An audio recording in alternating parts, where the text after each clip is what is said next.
Hey guys, David here, back with yet another video. Well, as you can remember from a previous video of mine where I showcased Linux being on my latitude, you'll remember me rambling about this desk that I could not figure out how to get built.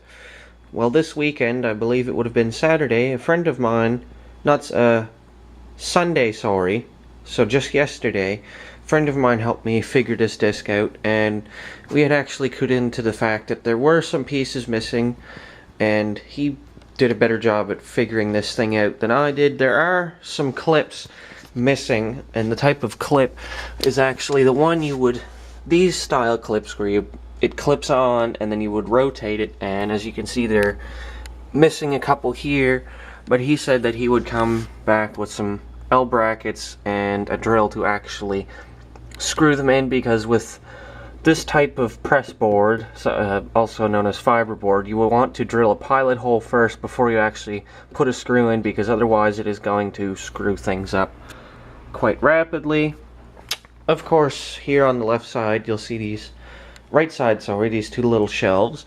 Normally there would have been a little metal pole running in between these, but I didn't really see the need for it because it supports stuff fine. I'm not going to put anything heavy in, and of course you can see the Arris internet modem.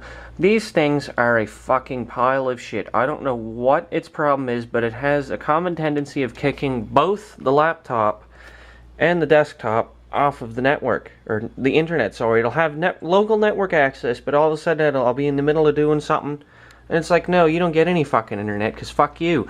And the only way I've seemed to be able to fix it is just unplug the LAN cable from the back of both computers, wait a couple seconds, plug it back in, and it's fine. I'm wondering if it's causing IP conflicts or something.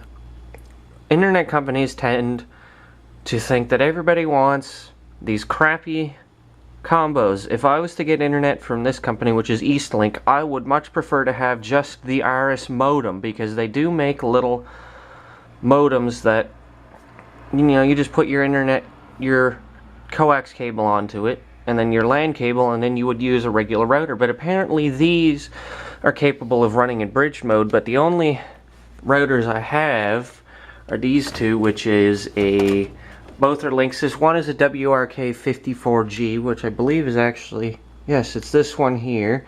This is a version 1, and then the one on the bottom is a WRT54G.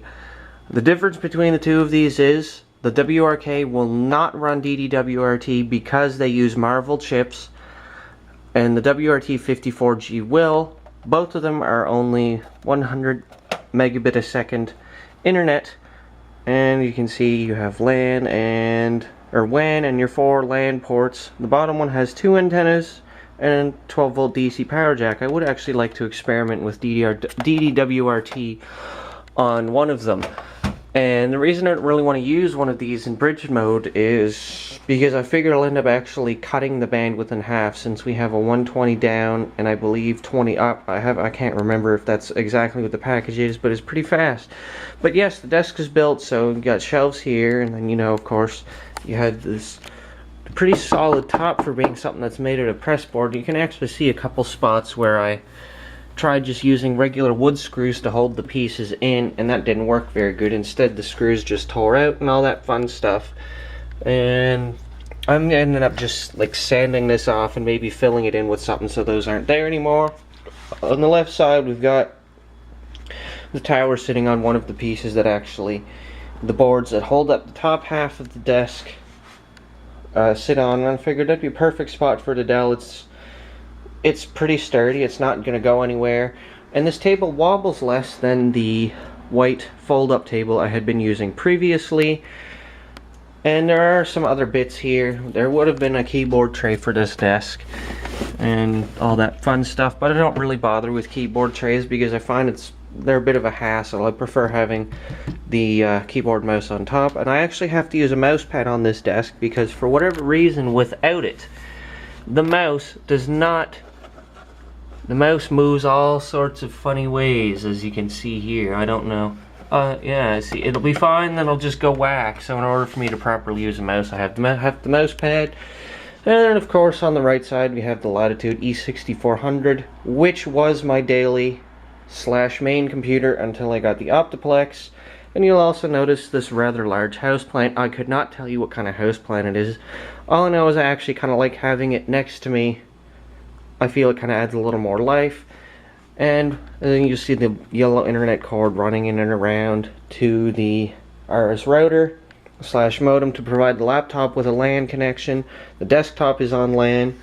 And of course we have the lovely black Dell Model L100 keyboard, the HP mouse, the Dell E176FP 17-inch 1280 by 1024 5.4 VGA monitor. This also does have DVI, but I don't have a DVI cable, and I don't really see I don't really see a point in needing more than VGA for a 1280 by 1024 display. And then of course we've got the Sony Dream Machine ICF model C8218 sitting here, and it is 6:53 p.m. And of course we've got the lamp, you know, the regular Sony headphones, all that stuff. I actually quite like this desk. It's pretty sturdy, plenty of space.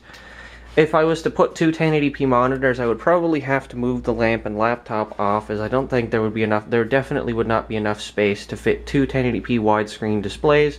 But if I wanted to stick another 1280 by 1024 display like this on the desk, that wouldn't be an issue at all.